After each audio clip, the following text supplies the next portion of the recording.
Welcome back to quarter four. And for those of you that have gone straight from 3 to 4, you probably felt that I didn't really finish my sentence, because actually I didn't. I just sort of stopped mid-conversation. And because there was a natural pause, I was like, I'm just going to leave that to the end of the episode. House Wrath clowns around yet again. So, last time round we were talking NFC South. We had gone through the teams and talked a bit about their additions and removals and how we thought they were maybe going to fare. And we'll dive into that a little bit further now by doing our worst to first, which is the normal. We'll go back to worst to first this time. We did, we switched it around when we got to the north, which for those of you that listen to quarter two will have heard that we did it the wrong way around, but that's because it was easier to do it that way. Could you argue, without saying anything, do you think you could argue that the same situation could happen in the south? Is there a clear number one, or do you don't think it's as black and white? I still think there's a clear number one. Right, which we'll come back to. I think there's a clear number 4 here as well, though. Well, let's start with that then. So my clear number 4 is still the Tampa Bay Buccaneers. I think that BA will get them there. I don't think he'll get them there in one off season though. That's far too big an ask. One thing that the B has a reputation for is being the quarterback whisperer, and we discussed it at the time when he was appointed. If anyone's going to get the best out of James Winston, then Bruce Arians is the guy that's going to do it. Is he going to put him in the top half of the quarterbacks? No, because James Winston's never going to be there. So he's never going to be any better than 28. No. And he's never going to be like, where did I put him at 12 or something stupid like that. Yeah. Never going to live that one down. I think that BA stands the best chance of getting it out of Winston, but I don't think Winston has it within himself. And I think this could be Winston's last year in Tampa Bay, actually. So that then leaves Tampa Bay having to pick up a new quarterback. Does Arian then get at least 2 years with him as well in order to shape things he's got and see how it goes? It's a 4 or 5 year deal? 5? Something like that. So he's 4 or 5. Yeah, it's a reasonable lengthy. Contract that he's signed there. But I think you're getting 3 seasons out of him, no questions asked. Yeah. Assuming he wants to continue to do and it. Stays healthy, because that was the his issue previously. And then alluding to something we talked about in quarter 3 about the fact that he has this interesting roster turnover where he just progressively makes a roster older by bringing in people he knows and established vets rather than the whole inverted commas traditional drafts and develop. I think that'll be interesting to see how it plays out between him and Licht, because Licht's obviously going to have picks every season in order to get guys. Yep, I think he could have a very high one in his first season. Which maybe helps if if they decide to move on from Winston. It makes that decision a lot easier. If for whatever reason they come out of the gates, cause them havoc and are not picking until near 20, that becomes a lot more difficult, depending on the talent coming out of college, obviously being the massive caveat on that. But Bucks at 4, I think that's safe to say based on the teams that are in there. I think you're pretty right with that. So we think there's a clear number 1, so let's get to the other 2 then. Out of the other 2, which will remain nameless, we have... Until we name them. And then it'll all make sense in about the next 5 seconds. Is it a coin flip between the 2? Potentially.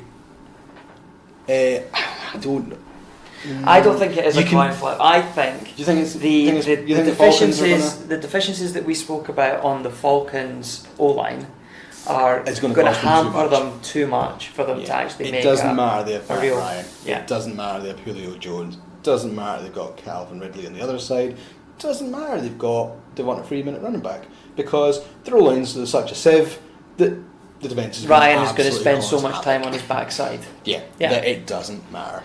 And that defence means that they'll be on the field more, and if they're as injury depleted as they end up getting as last season, they might even challenge Tampa Bay for division bottom cell. They might, That's it. You've convinced me very quickly.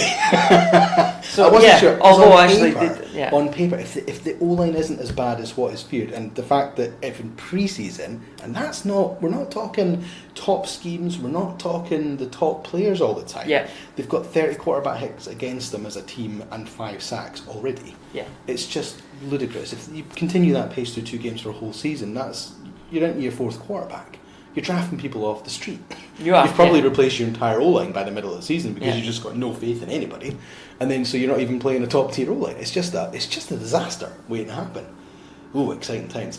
Right, that's going to be one of the talking points of the season. I want to see how that goes. So it takes us into the top two then. So there will be a few people in particular that will massively hate the fact that we're going to go with a certain team at number one and put Carolina at number two. Yeah. But I think we're pretty, from our point of view and what we talked about in the last quarter and what we know of the two teams, I think there's enough on one team to warrant them being the easy number one. Yeah. So So Rivera has had the Panthers winning the division as recent as a couple of seasons ago. yes. The Saints had a couple of rocky years, which helped. Well, Saints won the last two. It was the last two, so it must have been before that. And the Falcons won it the year before that. Because then they were in the Super Bowl with the Patriots. Yeah. Was that season? So But Rivera did take the Panthers to all a the Super way. Bowl. Yep. It was against Denver, wasn't it? Yes. And with sulky Cam Newton afterwards. Yeah. So he's done it before, and we've probably we've discussed enough. I think there's been enough improvements on the roster.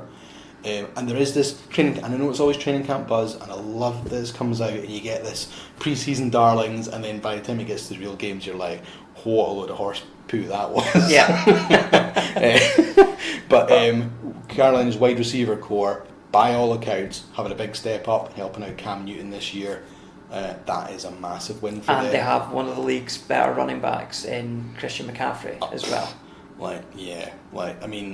Fantasy-wise, he's right up there. Certainly for those of you who are doing PPR format, he should be a no-brainer to be picking up. Yeah, he's top 2 picks in a PPR league for me. Yeah. Because he's going to get so many touches this year because of the whole noise around Cam's shoulder. Yep. I think that they're going to run the ball so much Yep. that McCaffrey is going to have a really big season in terms of his amount of carries. Maybe not great for the longevity of his career. He's in his third season? Yeah, it's his third season now.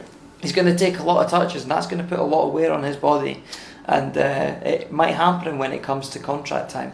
It's going to be really interesting because I think maybe Gurley's just it's not the same example to go with, and obviously Gurley has the knee issue, which I think he has a degenerative knee condition, which doesn't make apples for apples, but his usage over the last couple of years has been high.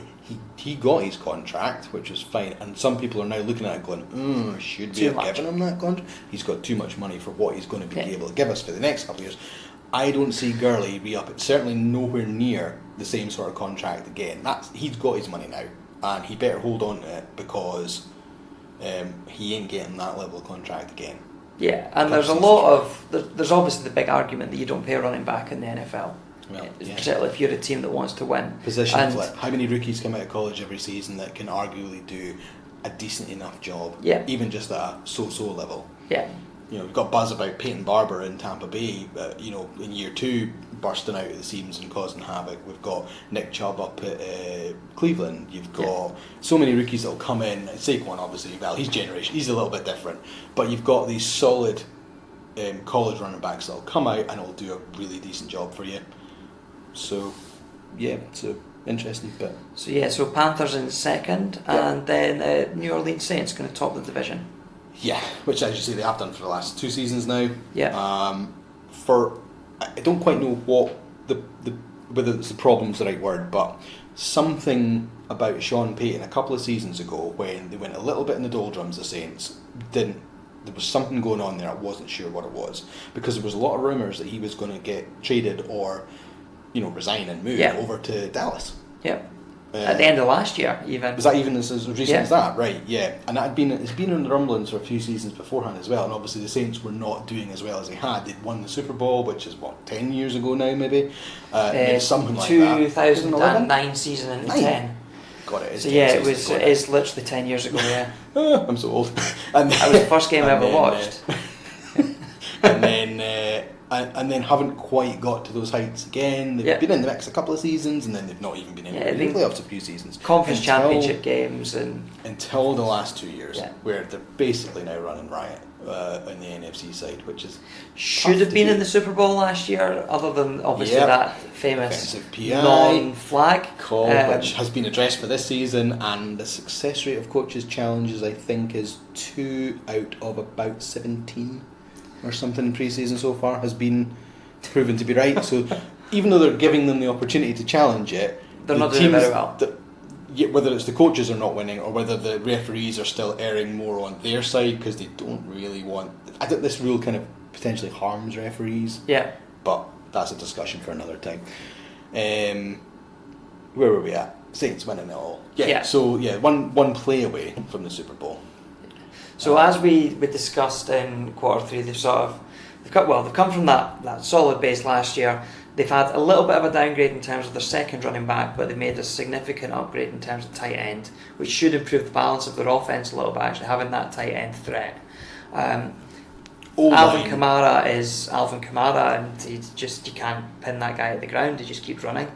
O-line is solid up there. Yeah. More than serviceable. Possibly even rumblings of top 5. We're talking getting right up there, which clearly helps that offence out more. Breeze is not, even if he's regressing, he's doing so in a very calm and measured way. He's not Eli Manning the place out, is he? He may not get the 5,000 yard season ever again. He's still going to get you 4,500. Yeah. There's not much of a fall off, and it's not 40 touchdowns a season, but it's still 30, and it's virtually no interceptions because he's not giving the ball away. It's very sensible play from him because he's just reached that point in his career now where his head is so good. That it'll outplay any defect physically. His brain is faster than the defense can give you. So I think it's probably a bit of a no-brainer in this one as well. However, going back to what we were saying about the NFC North, I think this is a division that could very well savage each other and cause some havoc. So definitely looking forward to how this all shakes out. So next week, where are we going to be next week? We're going to be in NFC East, which is the darling of the NFL NFC TV schedule. As far as we're concerned, we politely just don't care. Yeah, there's no one on this podcast has any care about the NFC East. No, not at all. It's cool. So we're not worried about that. And then we go across the West. NFC West, which is going to be an interesting one because it will feature last year's Super Bowl runner-ups. So join us next time. I want to thank Jason your mum, your dad. Music. My Oscar speech. I want to thank the high school teacher. I want to thank. No, I'm not going there.